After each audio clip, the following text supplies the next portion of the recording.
University, Taipei, and National Tsinghua University in Taiwan. She's completed a one-year intensive level Mandarin language course from the National Chengchi University of Taipei. Her MPhil is from the Center for East Asian Studies, University of Delhi, and she speaks, reads, writes Mandarin, and she's a very eloquent speaker. You can also find her commentaries in newspapers and leading portals. So without further ado, I will request Ms. Hasija to kindly take over.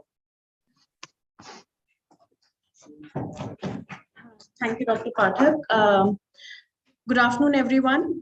So today, I think we're talking about the cross-strait relations, and knowing that all of you have been students of Dr. Pathak and Dr. Panigri, I know that I don't have to give you a background as to what we are talking today.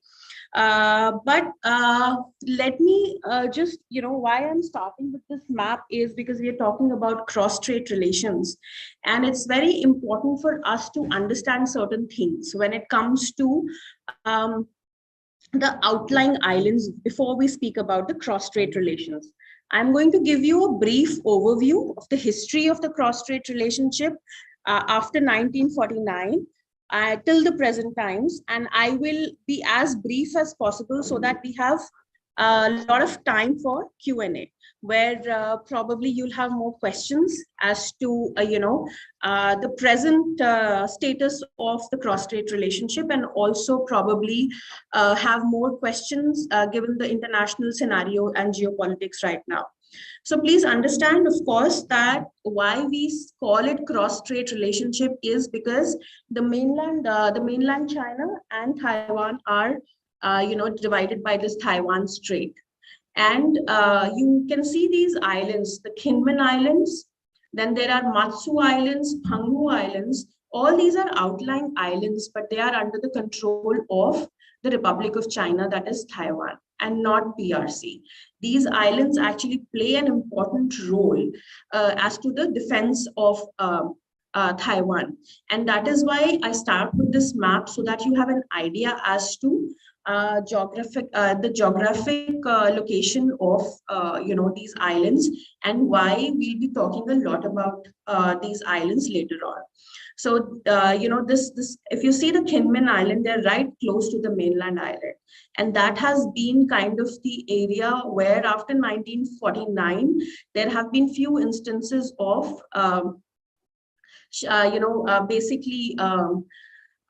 shelling from the mainland China, and they wanted to drive away the armies of Republic of China.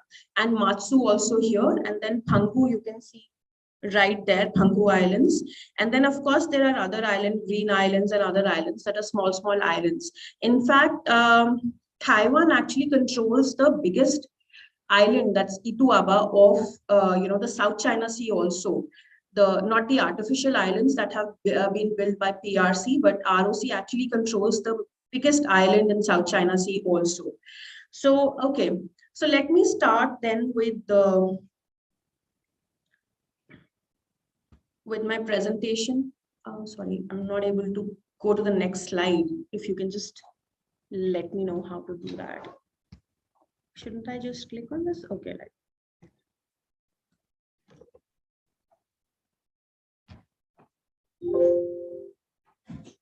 Okay, so just this one, I'm done. Okay. Okay, so the cross-strait relations since 1949, let me give you just a brief background. I'm sure you guys are already aware of it, but I just want to give you a brief background. See, Taiwan, the migration from mainland China started somewhere in the 15th century. So that is when the fishermen and all these merchants, they started coming to Taiwan. And that is also the time when we see the Portuguese and the other European powers. Actually, Formosa, that's the other name of Taiwan, was also given by Portuguese, which means a beautiful island. So that is the time when migration started from mainland China to Taiwan. The main language that was spoken in Taiwan used to be Taiwanese, that is Taiyu, which is basically a Fujian dialect. Because from the province of Fujian, we see a lot of migration happening to Taiwan. Now, before from the 15th century, we see this migration. Then, of course, there was a brief time when, when the Qing dynasty was there in mainland China. And one of the Ming loyalists, he ran to Taiwan and started gathering his army. So that is the first time when actually Qing dynasty attacked Taiwan just to drive the Ming loyalist away. And first time that we see that it was actually made an outlying province of the Qing dynasty. So before that, there was no, it was not actually a province under the mainland China. And then, of course, formation of after 1911 revolution in mainland China, we see formation. Before that, there was a formation of KMT, Kuomintang Party, which kind of was instrumental in the 1911 revolution. And in 1921, we see another party being formed in mainland China, which is the Communist Party. So the tussle between these two parties, the Kuomintang Party and the Chinese Communist Party, started on mainland. There was a brief period when there was a united, front that they formulated. Of course, that was against the Japanese. But after the Second World War ended, there was an open civil war between the KMT and the Communist Party of China. The KMT, of course, being supported by the Americans and the Communist Party by the Russians. Now, the civil war that was there, of course, all of us know, which resulted in the formation of the PRC government in mainland China and resulted in Chiang Kai-shek, who was the head of KMT. He actually flew to Taiwan. And from that point of time, we see, we discuss cross-strait relations, because before that, it's very different. You guys must have studied Taiwan's history, and you guys know about the 28th February movement, the White Terror that lasted for a long time. So I'm not going into all that because I want to discuss the cross-strait relations. But if you guys want to know more, maybe we can discuss during the Q&A session. Now, why we start with this period is, of course, like I said, Chiang Kai-shek, came to Taiwan. He formed the government Republic of China, the government that he had in mainland. He started that again in Taiwan, and he claimed to be the rightful government of China. And he was, of course, supported by the US. And this period of 1949 to 1978 is a period of confrontation between two sides of the Straits. Now, of course, the result, as I said, was because of the civil war and the two Straits. Now, what was the difference? Now, because this map, I'll just show you again, because of course, mainland China, the claim that what they wanted to do was to remove Chiang Kai-shek from Taiwan and unify Taiwan to the motherland. That's what the PRC said. And what Chiang Kai-shek said was that they are the rightful Chinese government. So they wanted to attack the PRC government in the mainland. That was his dream, to overthrow the communist government in mainland and have, one China, that is Republic of China. So this was the difference between the outlook. There are a lot of, from the PRC government, a lot of proclaims were done that, we need to liberate Taiwan from the Chiang Kai-shek government. And there was also a battle in 1949, and especially Kinmen Islands. Like I said, again, these islands are very important. Kinmen Islands, there was actually a battle between the ROC and the PRC forces in 1949, and the ROC forces actually won. And from that point of time, 1949, Kinmen Islands have been with the Republic of China government, that's the Taiwanese government. And then the first Taiwan Strait crisis happened in 1955 when PRC actually seized these islands, and which forced not the Kinmen Islands, but Yijiangshan Islands, and forcing ROC government to abandon the Tachin Islands. And the second Taiwan Strait crisis happened in 1958 when PRC again shelled the Kinmen Islands. These Kinmen Islands have always been a very strong military base for the ROC, and initially the US forces were also there on the Kinmen Islands. So this this also resulted in US intervention, and that is how the Kinmen Island again remained with the ROC government. So this period was of constant struggle, and especially military struggle between the ROC government and the PRC government. And of course, the main battlefield was always the outlying islands, because the plan that was there, PRC had a very clear plan, and I feel that's the only plan that will actually work if ever there is a military takeover of Taiwan by the PRC, is that they capture these outlying islands, all these, the Kinmen and the Matsu Islands and the other outlying Penghu Islands. And from there, they actually block this whole Taiwan Strait so that the US and the Japanese Navy cannot intervene, and they have a quick victory. That has always been the PRC plan. And I feel that is how they have developed their Navy, especially the Eastern Command that is responsible in case there's ever a military attack to take over Taiwan. And that is why whenever there's a live fire drill or exercise in the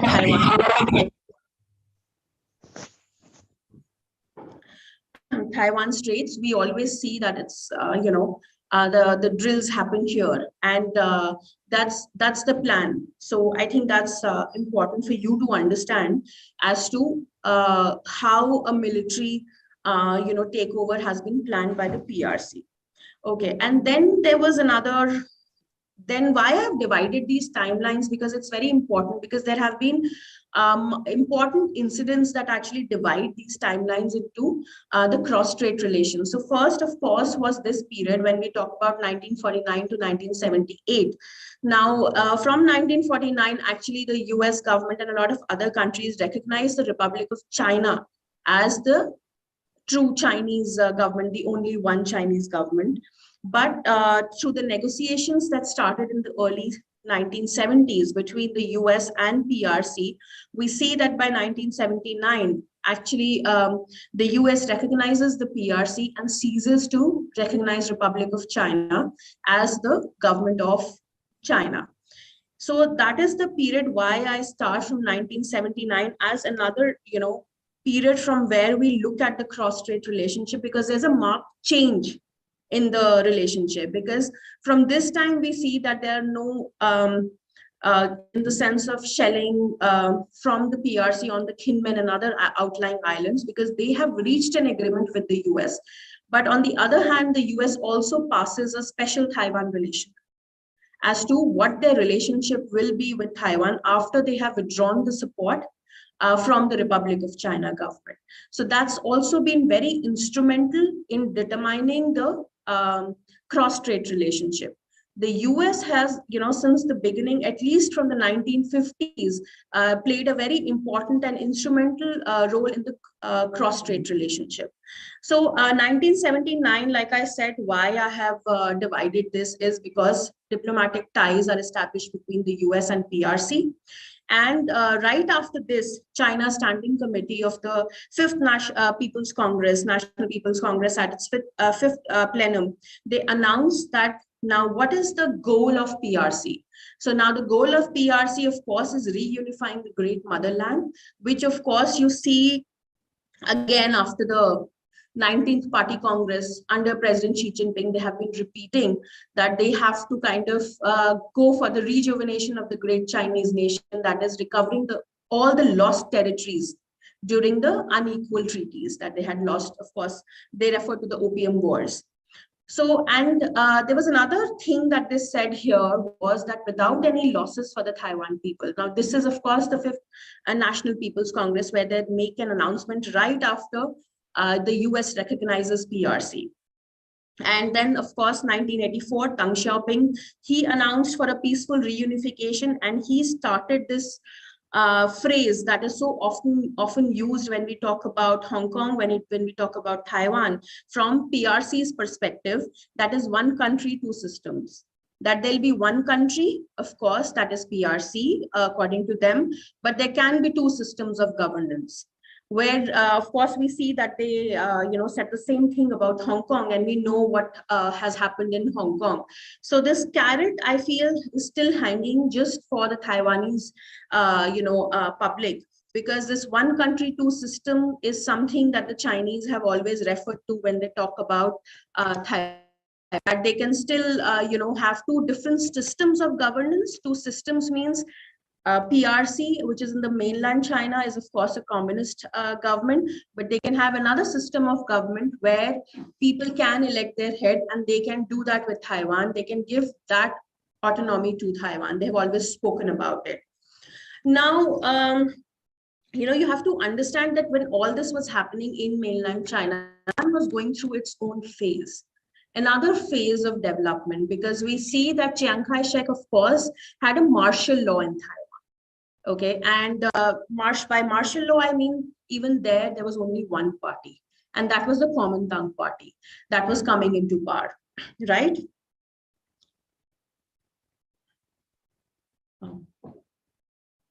I can probably just continue without the PPT if that's not a problem for all of you.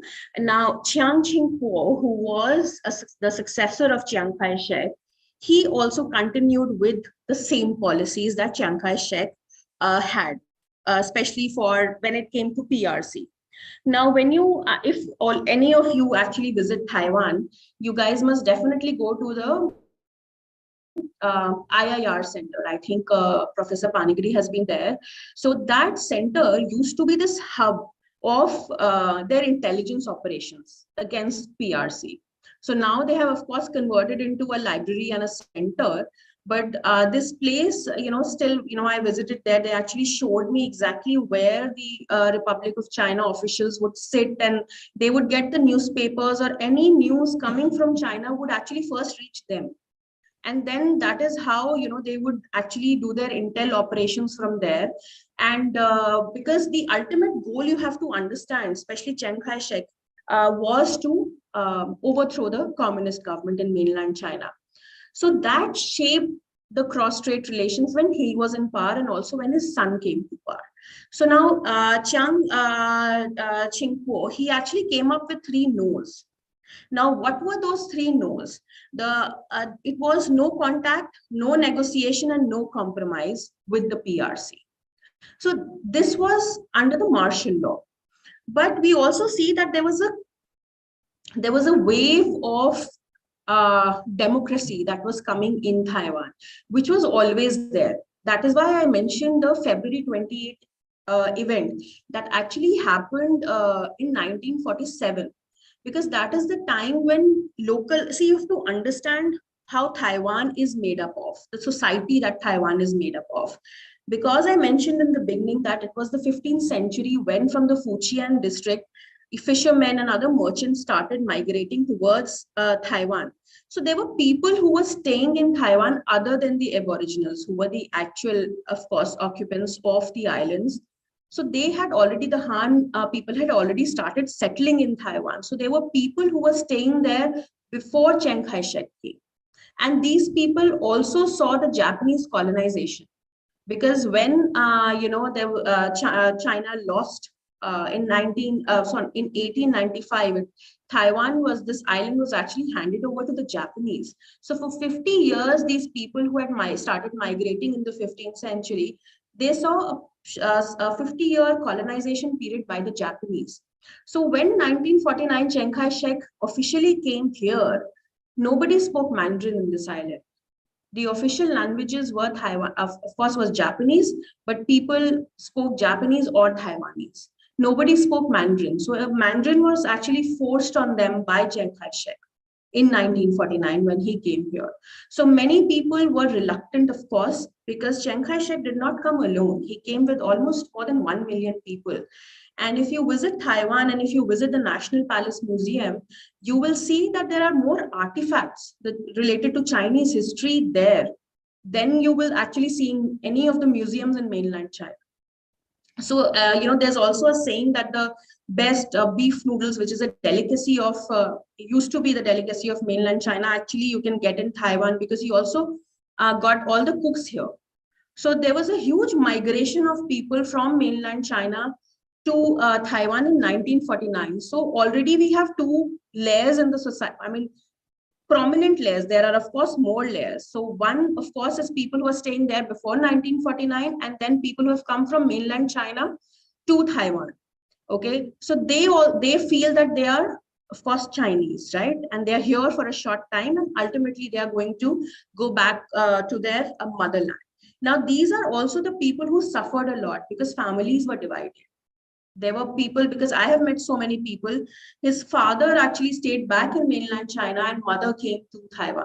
So he never saw his father all his life because of the policy, the martial law that was there in Taiwan. And like I said, there were three no's that were followed: that no contact, no negotiation, no compromise. Even the diplomats of the Taiwan embassy now cannot actually meet diplomats from PRC. Even if they meet somewhere, they have to ignore each other because that's the policy they have to follow. So, so in Taiwan, when all this was happening in PRC, there was this huge shift when the US recognized the PRC and Deng Xiaoping came up with one country, two systems.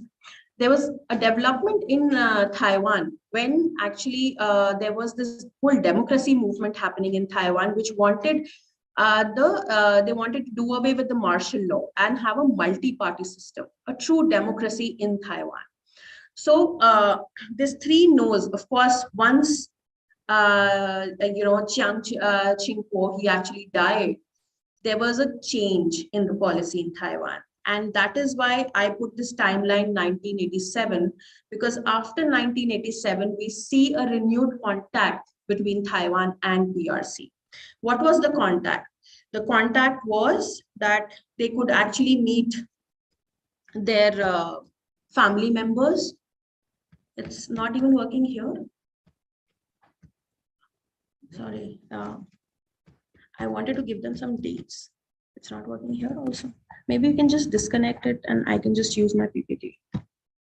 Because anyway, it's working. Just click any other string. Okay. Touchpad. Okay. Okay, I so wanted you to see certain timelines, but that's okay. So next period is 1987 to 1992. Again, an important period. Why? Because we see that the Taiwan government allows people to visit their relatives, go for funerals or family members, and a formation of Mainland Affairs Council takes place. That is 1991, January 1991. This is a very important body. Why in Taiwan? Because they are the ones who formulate policies as to how they will, the kind of policies they'll have with the mainland China, the kind of interactions they are going to have. And then again in February, there was another organization that was formed that was called the Straits Exchange Foundation. These two foundations actually played a very crucial role in 1992 when the 1992 consensus was signed between the PRC and the ROC. This is again very instrumental. Why? Because this was the first time through contact and negotiations that a consensus was signed between both countries as to what is the definition of one China. But though they had signed the consensus, both orally told each other as to what they thought about the definition of one China. So there is what PRC thought one China is and what ROC thought one China is. And both, of course, had different views, but both decided to keep these views as long as they believed in one China. So this 1992 consensus was signed, and this now becomes an instrument for both the sides of the strait to negotiate for further concessions. Now, what happened again was that a lot of negotiations took place between 1992 and 1999, so that there is, they can actually diplomatically solve the problem without the use of military.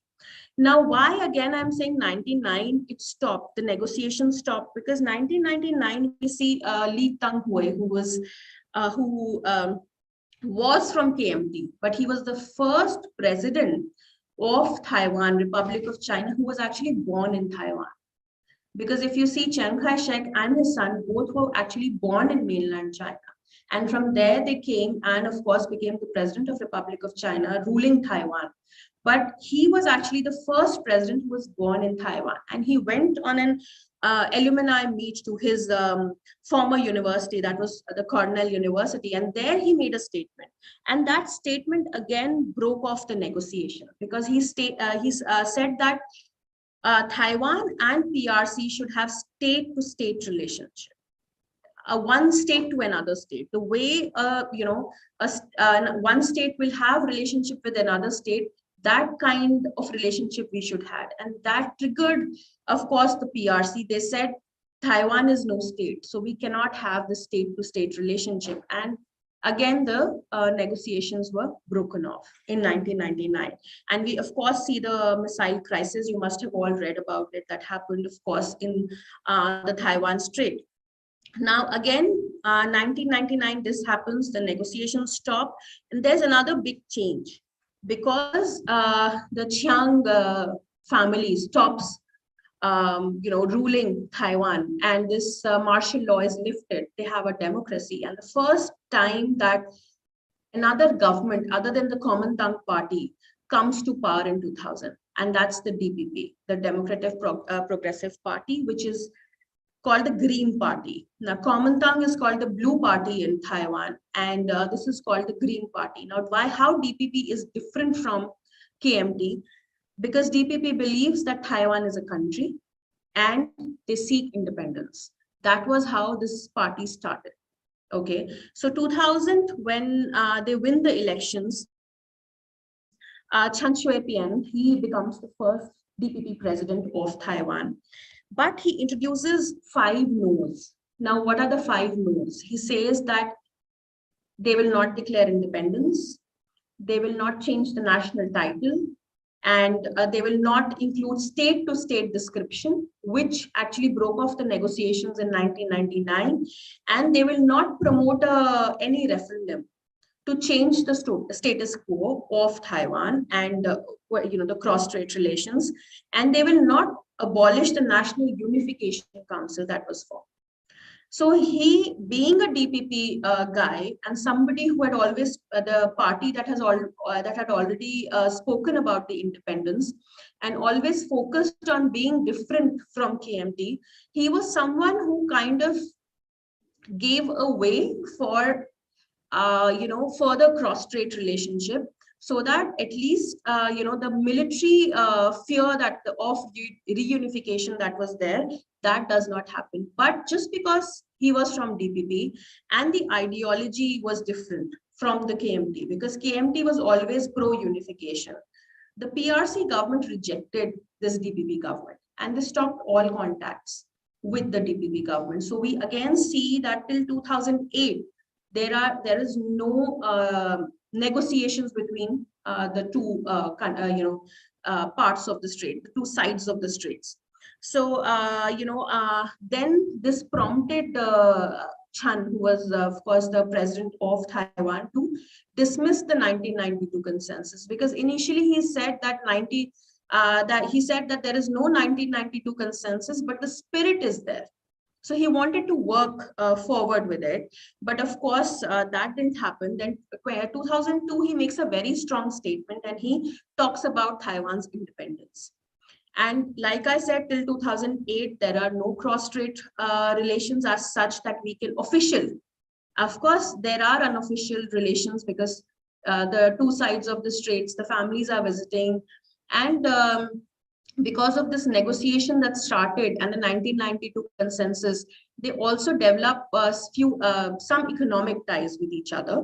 But till 2008, again, there are no official cross-strait relationship.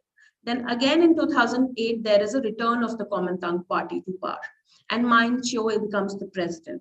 Now from 2008 till 2014, when he is in power, we see the development of cross-strait relationship.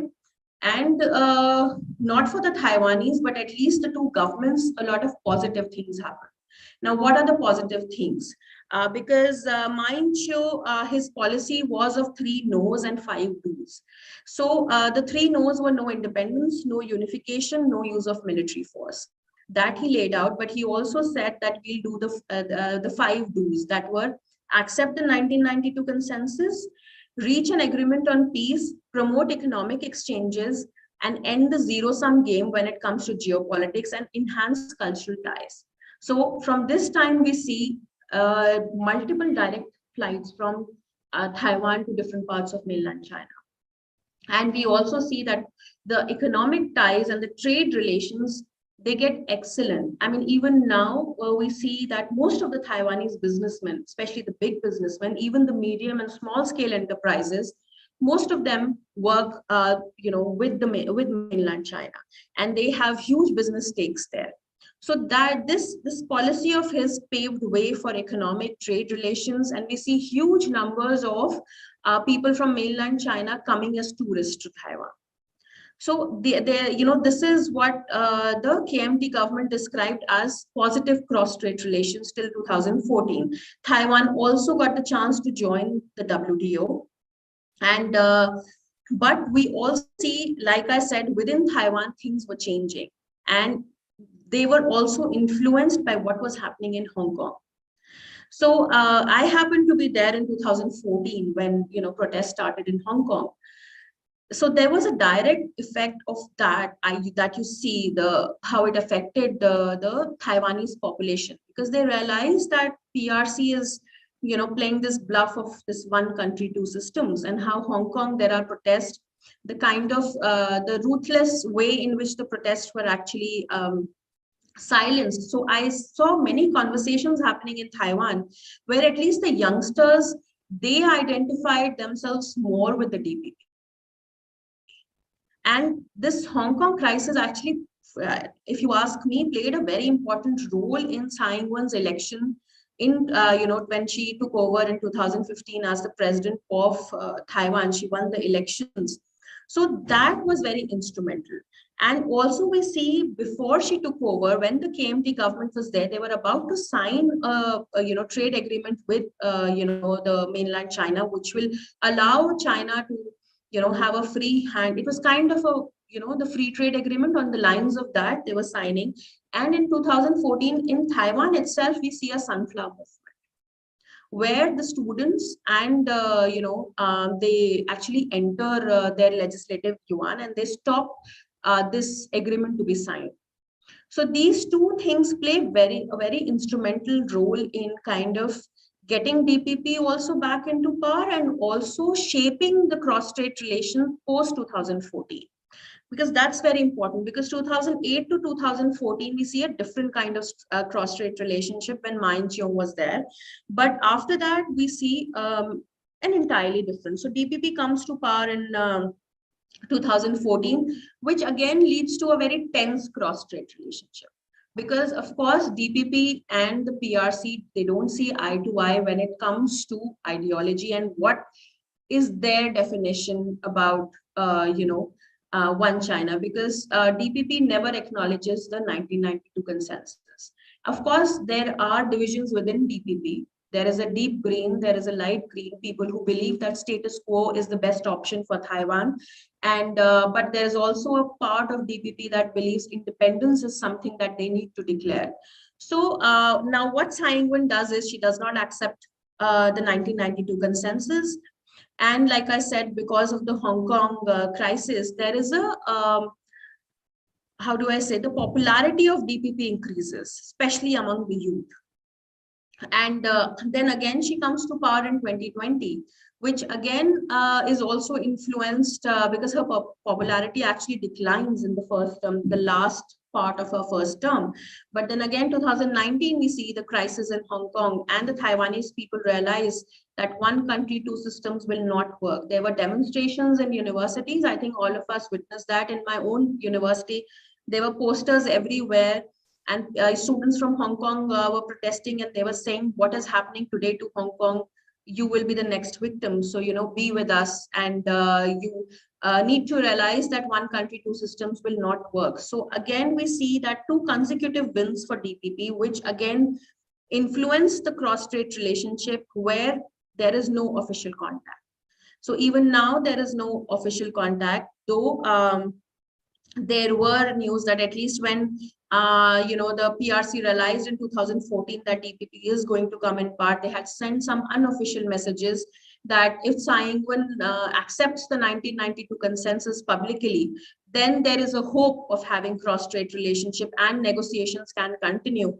But because she did not, of course, accepts it, we see that there is no official cross-strait relations. And also we see a new type of US-China PRC relationship, because the Trump administration comes and he kind of, especially this 19th Party Congress in China, where President Xi Jinping lays out a plan for China. Like for the first time, he actually says that by 2021, they will achieve, of course, the great rejuvenation of the Chinese nation. 2035 would be made in China, and by 2049, China will be a global power, either surpassing the US or at least be where the US is.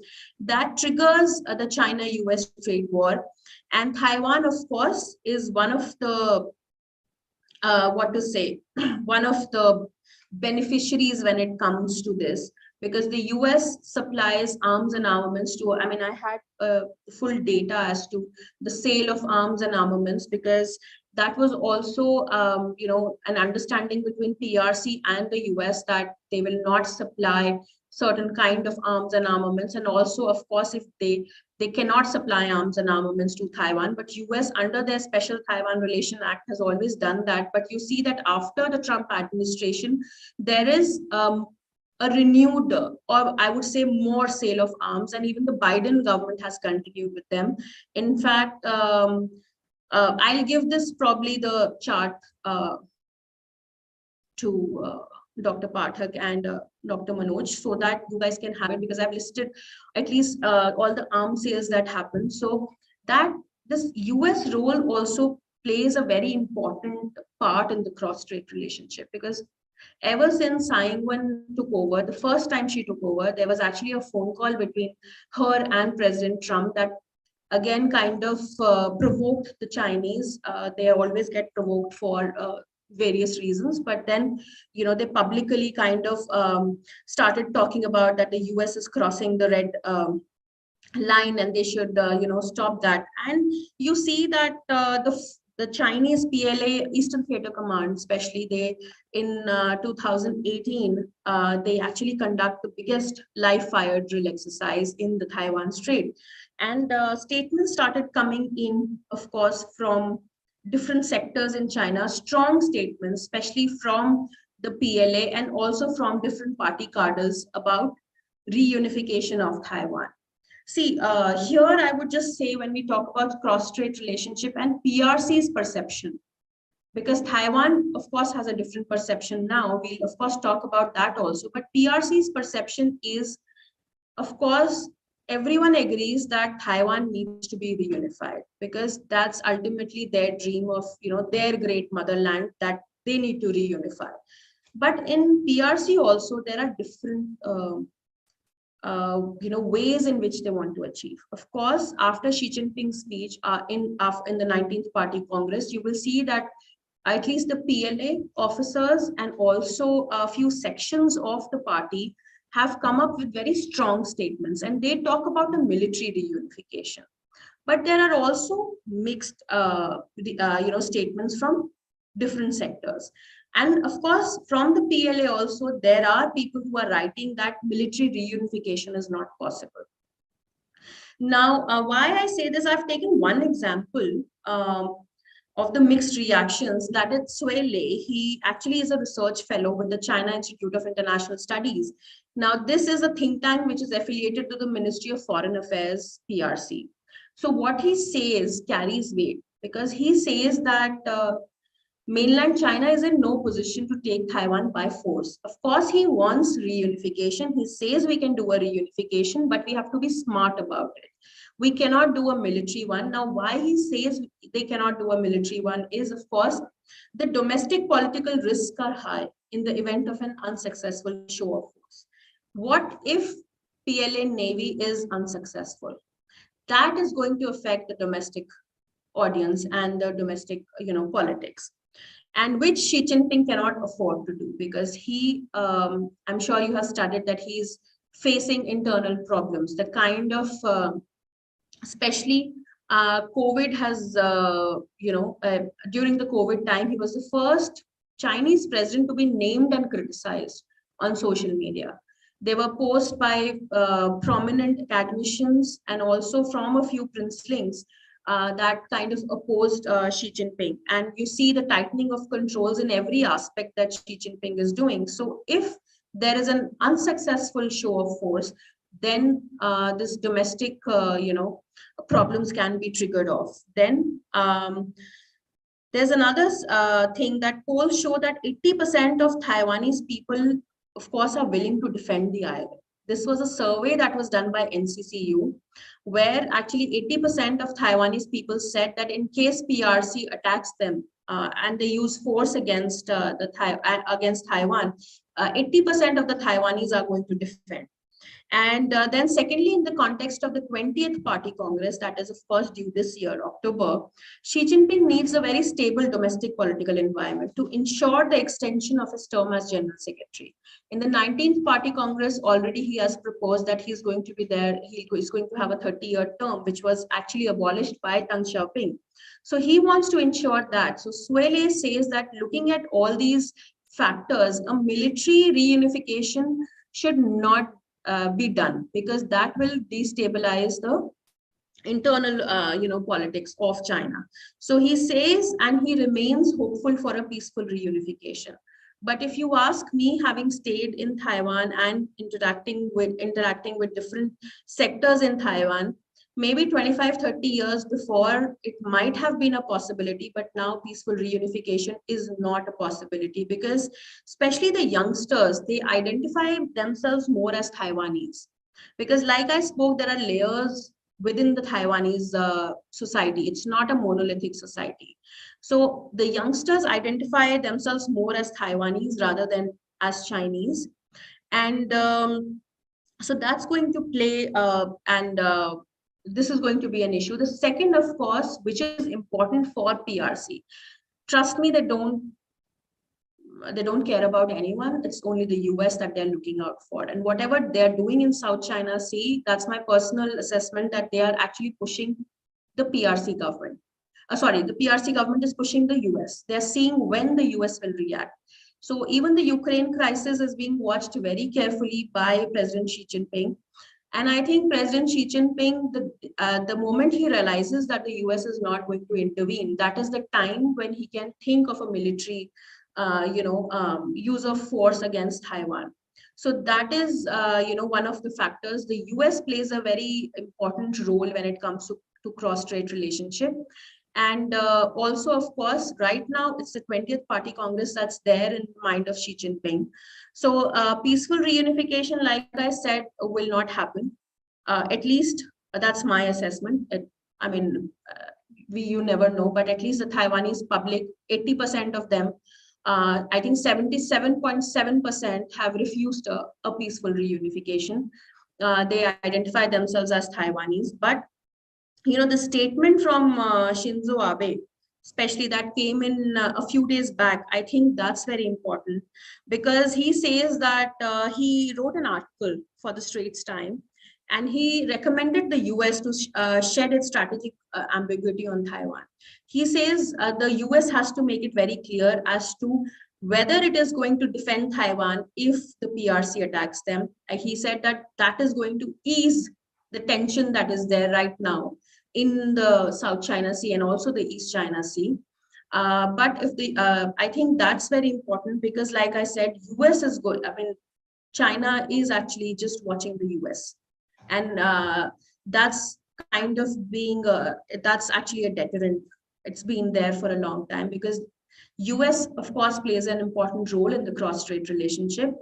The domestic population, of course, of the two countries also plays an important role. And like I said, the Taiwanese identify themselves more as, the youngsters as Taiwanese. So these are important factors. And right now, actually, the cross-strait relationship, there are no official relationship. And I think it's going to stay like that if DPP keeps coming to power. The KMT doesn't seem to have anything going for them right now in Taiwan. So their winning is also a question mark right now. So for me, I think at least the cross-strait relationship will remain tense as they are now. And there are possibilities. Of course, President Xi Jinping will, like I said, probably not intervene using force till at least the 20th Party Congress, but you never know.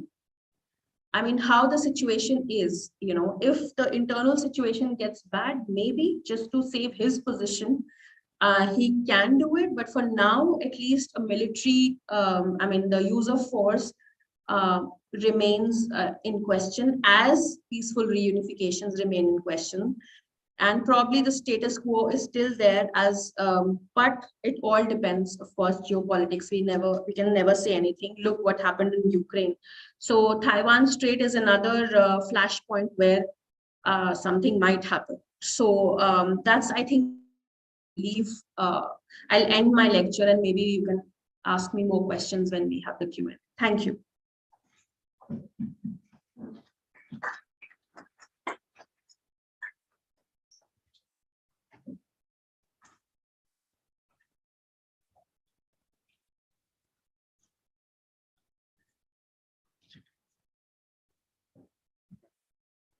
Okay, thank you, Ms. Namrata, and for this lecture. And we'll be having a Q&A session now. So I request everyone, those who want to speak, and also with our online audience, if you have any questions, please put down on the chat box, and we'll have a Q&A. Thank you. Okay, so anyone from here wants to, who are the person? Wants to, yes. Yeah. Thank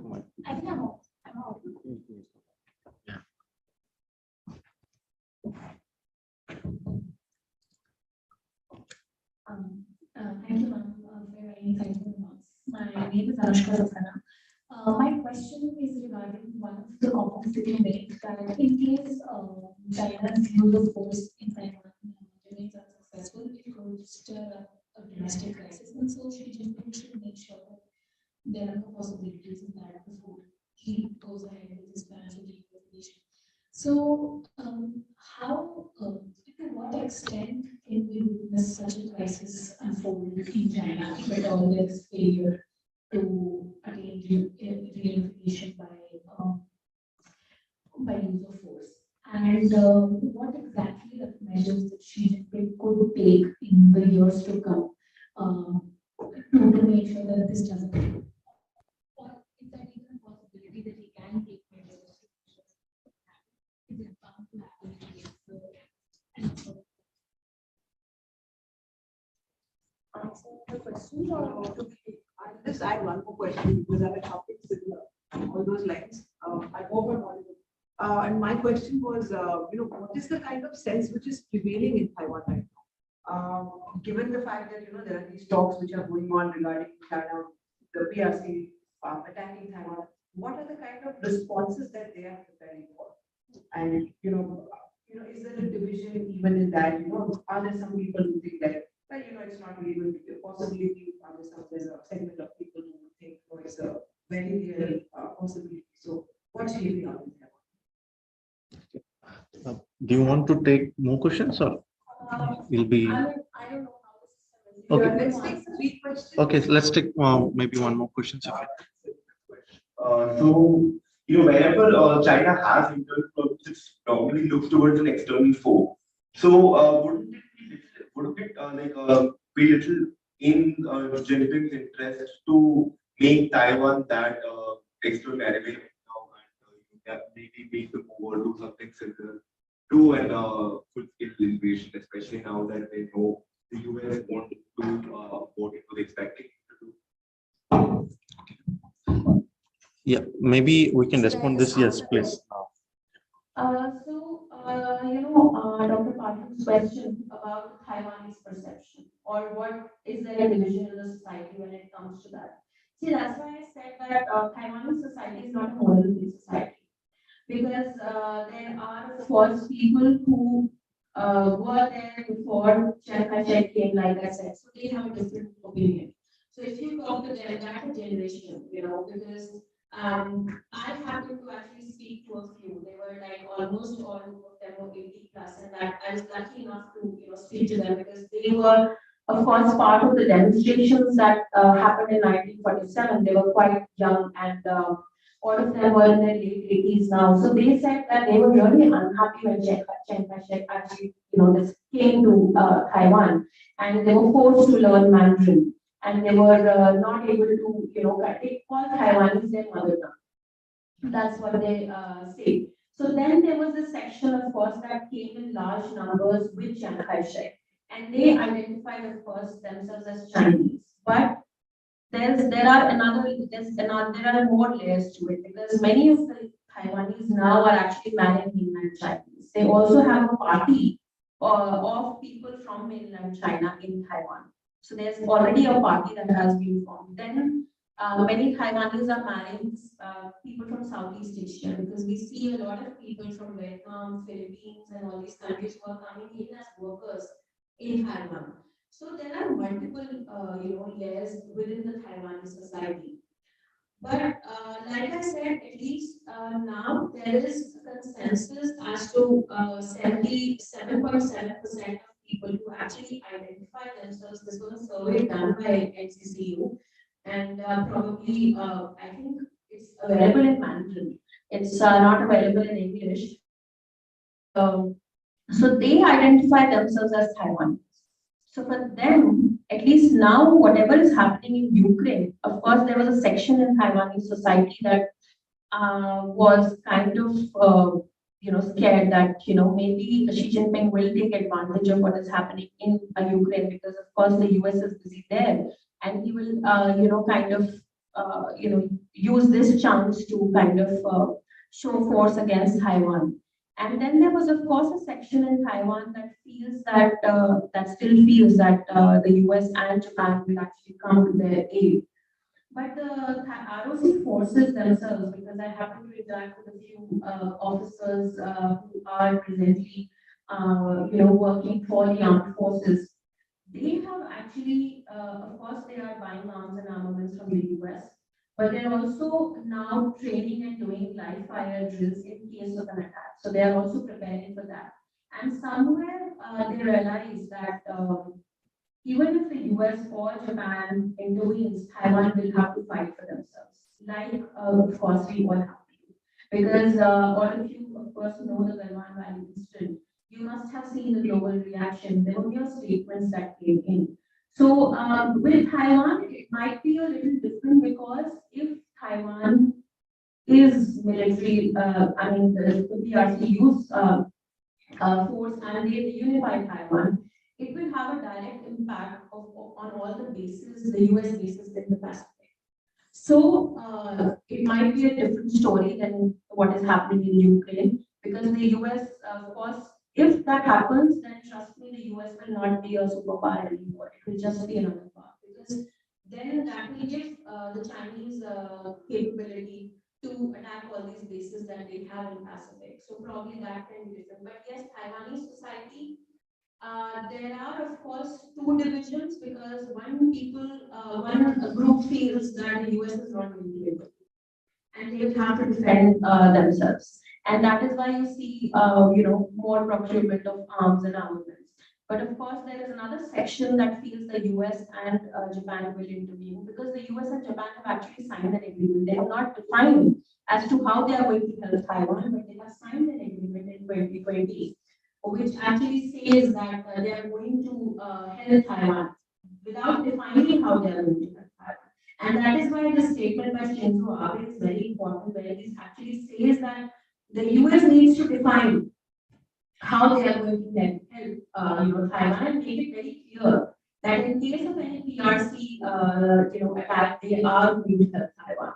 So yes, there are divisions within the Taiwanese society, but at least they are unified. At least 80% of them are unified when they say that they are not going to, they don't identify themselves as Chinese and more as Taiwanese, and they are going to defend their country if the PRC attacks them. And the two questions I'm going to combine, where you're talking about, how Xi Jinping probably will look for an external factor.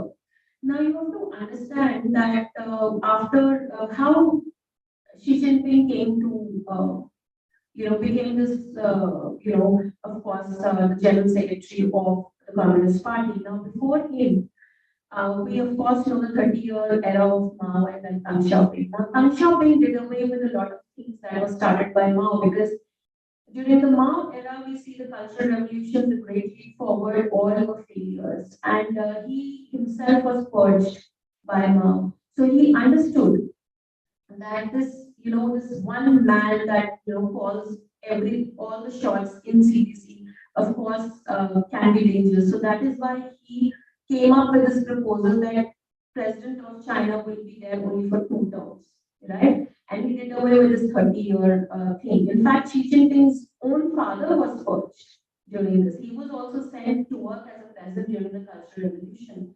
He's seen his mother and sister being beaten up by the party carters, by the Red Guards.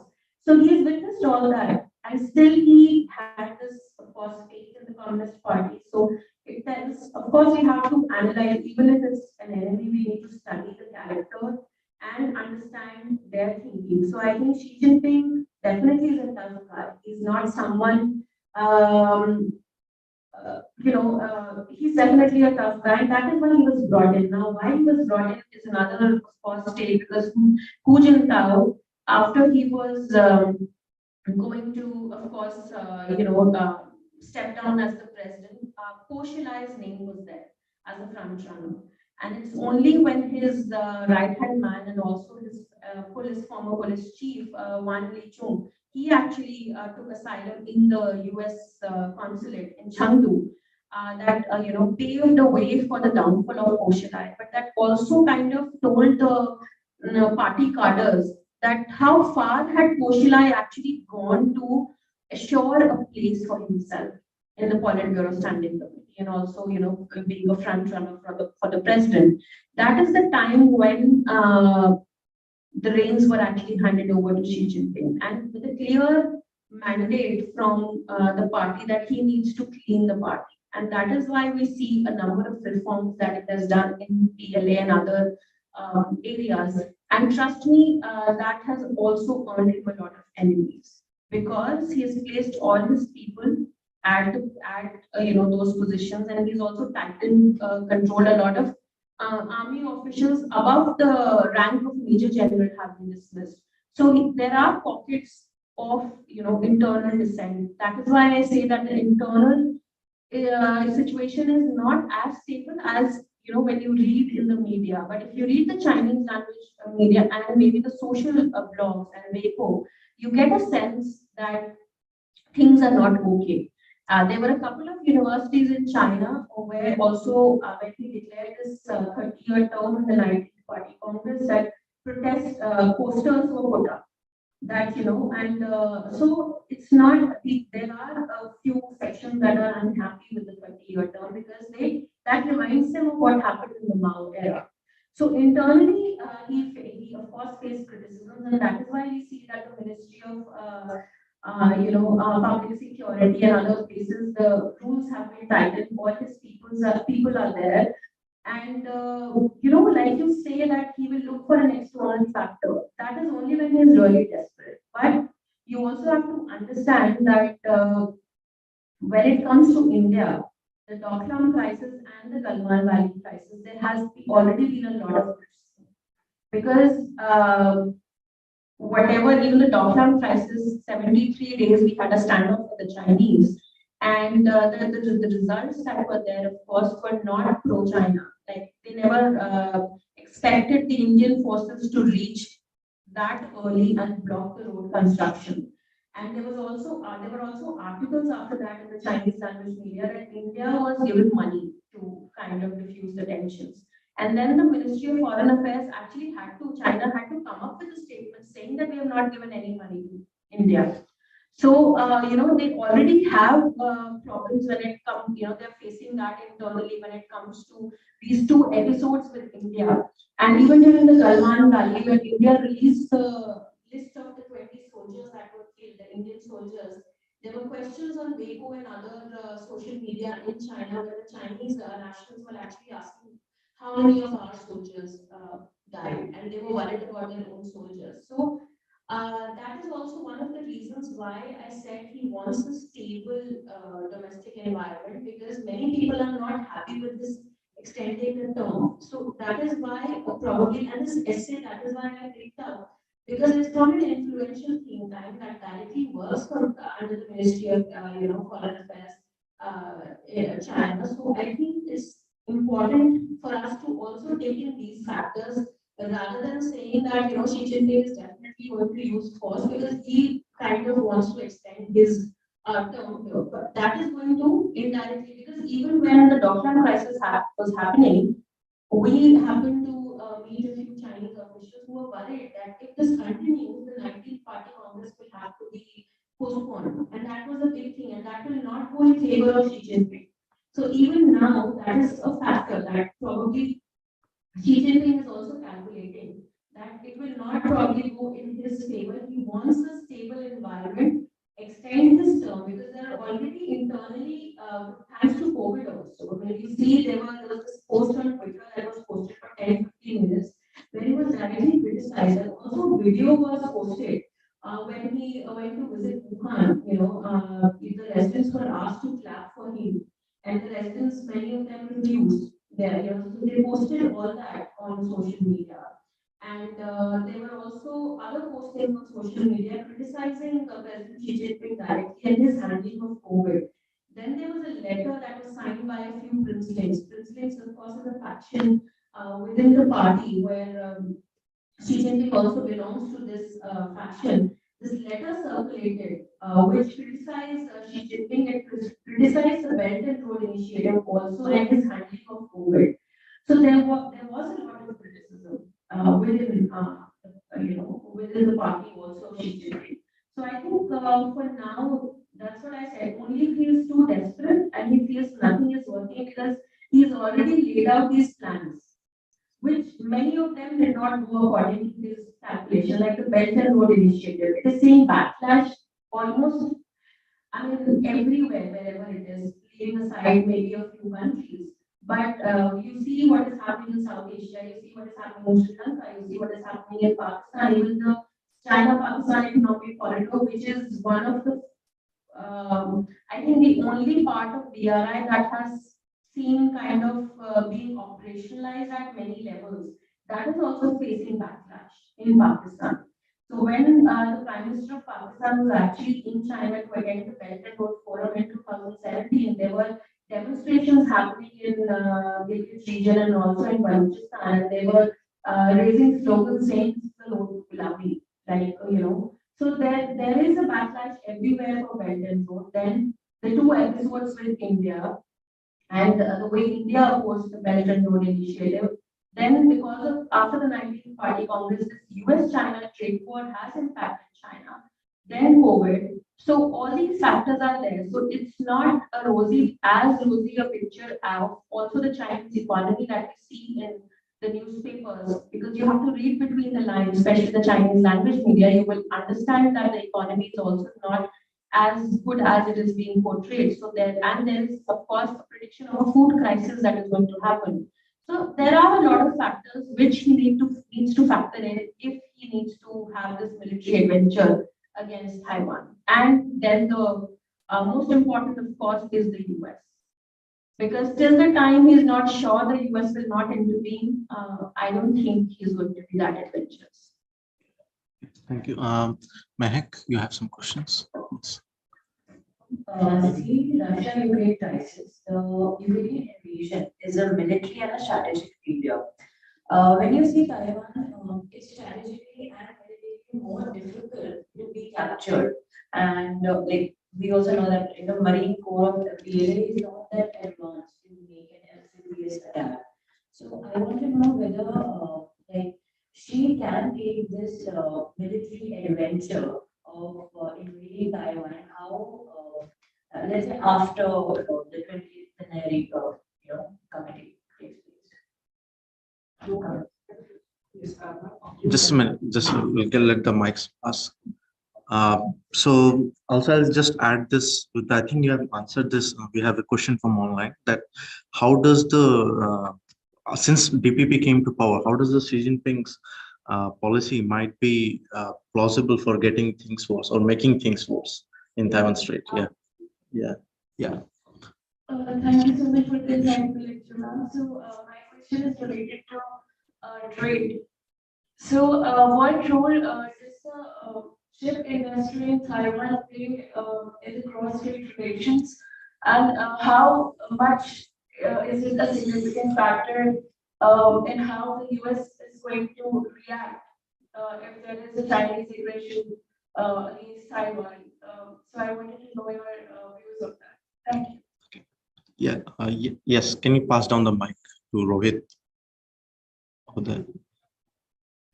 Please. So you mentioned the islands in the Straits, which is supported by Taiwan. I would like to know, since both the proximity between China and Taiwan, what strategic utility does these islands hold for Taiwan? I think we can say yes, please. Yes, yeah, please answer. Okay. So about the Ukraine thing you said, see, I think all these questions are also interrelated because these outlying islands, like I said, are important bases for actually they are controlled. A few of the places, even the Taiwanese nationals cannot go because they are controlled entirely by the ROC, armed forces.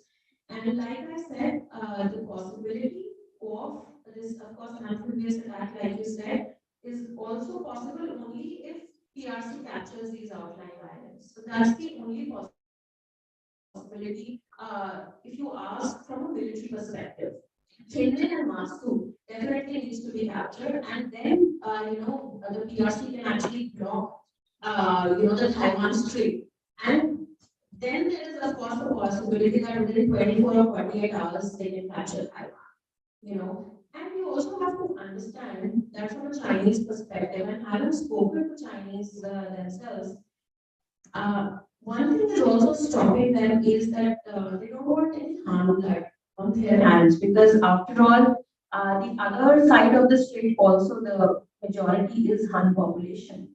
So from a military perspective, entirely these outlying islands are extremely important for ROC. And like I said, 1949, when there was a battle in Kinmen, the ROC army actually won because that was the time when the PRC army was extremely weak. And the Eastern Theater Command have actually the PLA Navy has actually been trained to carry out an amphibious attack. So they are doing all the live fire drills. But still, again, the emphasis is, and that was also the strategy that was floated even in the 1950s in PRC, that they need to capture these outlying islands. Then, and now, of course, the Navy is pretty huge to, have a fleet blocking the Taiwan Strait so that no external intervention is there. And of course, by the time they capture everything and remove the blockade, there'll be very slight chance of any intervention. So these islands, that is why they are extremely important.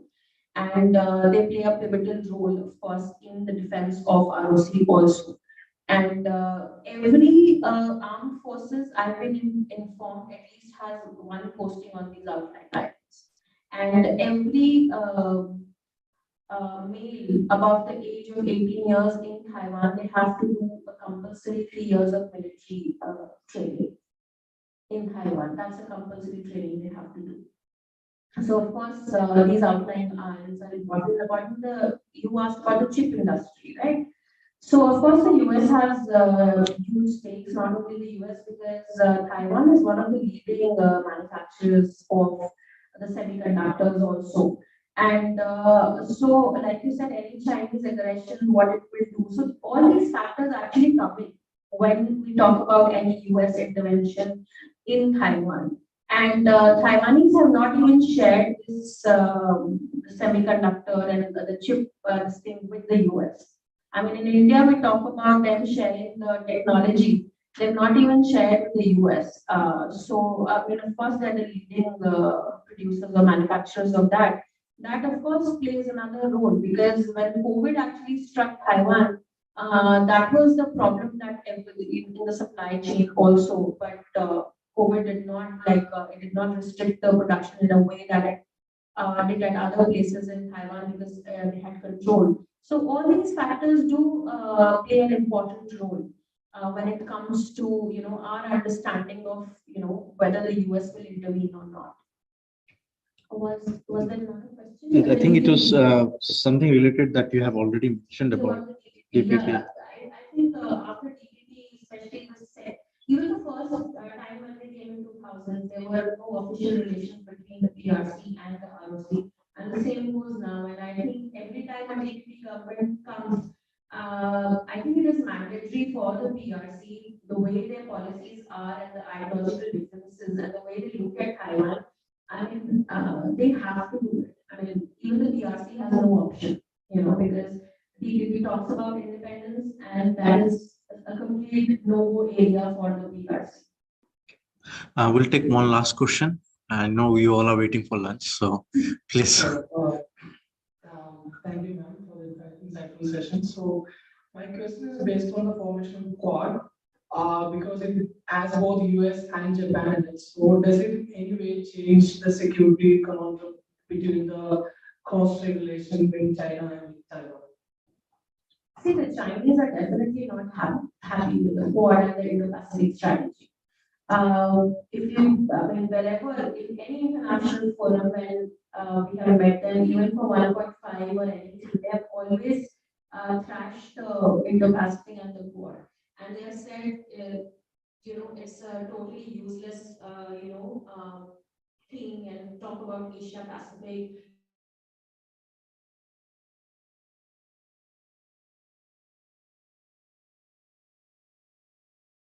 How can you talk about only Indo-Pacific? Even the Russian foreign minister who was here for, he also said that what is Indo-Pacific? That means, you are, of course, targeting particular country, and let's talk about Asia-Pacific. So when it comes to the Quad and Indo-Pacific, I think the concept was floated in 2007, of course, by the Japanese. And then there was a period where nothing, happened when it came to Quad. But because of the increased Chinese aggression that we see, especially after Xi Jinping, the Quad was revived, and it found kind of a new life when the Trump administration came, and even India kind of, participated in all this. Then, of course, COVID struck. We are talking more about the Indo-Pacific and the Quad now, and yes, we see maybe a better picture now as to what they need to intend. Do and everything, and I think it will, if the strategy is comes to the way that it has been spoken about, because right now also it's kind of an infant, this policy, this strategy, and of course for obvious reasons, because India and US were, especially and India, Australia, there were, fissures between the Quad, because there was lack of trust, especially because even Australian domestic politics used to be controlled by, the PRC, because we see a huge, Chinese population settled in Australia, and Australian government was extremely close to the PRC. So yes, if the Indo-Pacific strategy, the way it is being thought about, succeeds, it can change equations.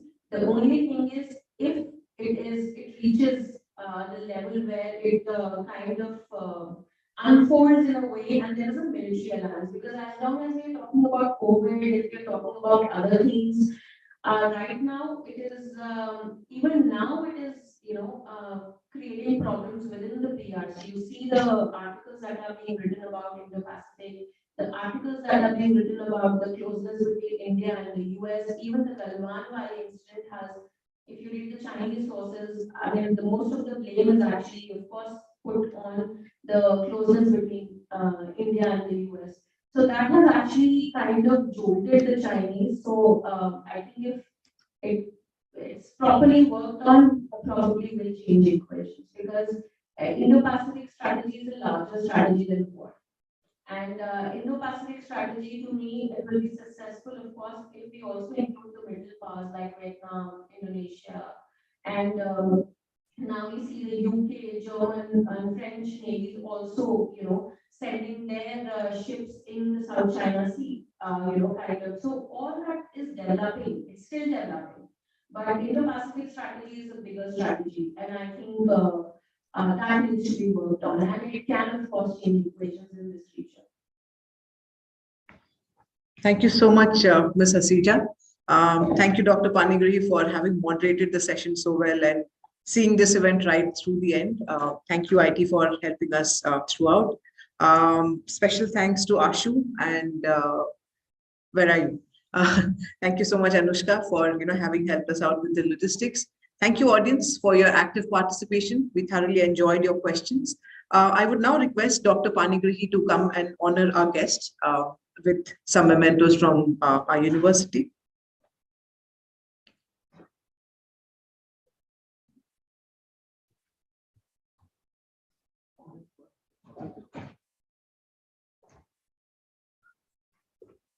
So we have this card about before the school.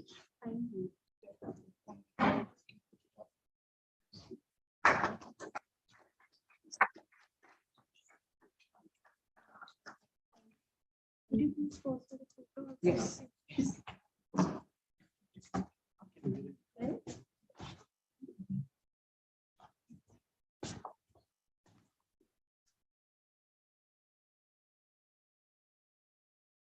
Thank you. Thank you. Thank you. Thank you.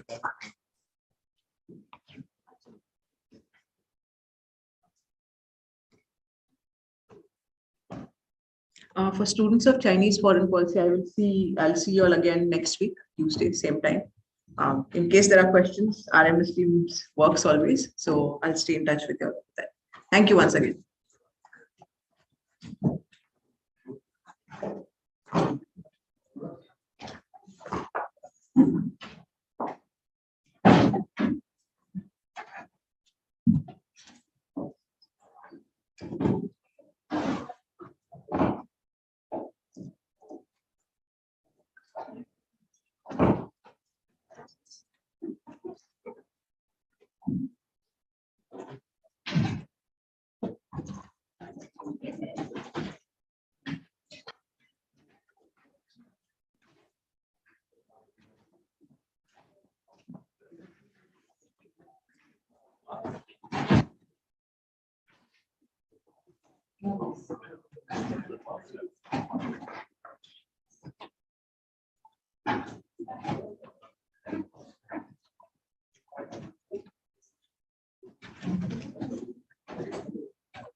Ankit, is it over?